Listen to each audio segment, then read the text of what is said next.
আসসালামু আলাইকুম প্রিয় ভিউয়ার্স, আশা করি ভালো আছে। আজকে তোমাদের সামনে নিয়ে এসেছি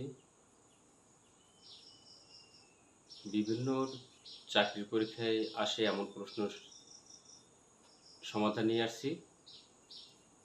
দেখো যে ১ হতে ৫০ পর্যন্ত ক্রমিক সংখ্যাগুলোর গড় কত?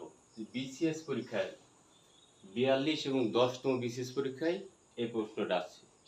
তখন কিভাবে ৫ সেকেন্ডে আমরা অ্যান্সারটা পেয়ে যাব? দেখো কি বলছে, ১ থেকে ৪৯ পর্যন্ত ক্রমিক সংখ্যাগুলোর গড় কত? খুব সহজ। দেখো এই ৪৯ আর ১ যোগ করলে কত হয়? ৫০। ৪৯ আর ১ যোগ করলে হয় ৫০। ৫০ কে ২ দিয়ে ভাগ করব, কত হয়? ২৫। আমার পেয়ে গেছি উত্তর।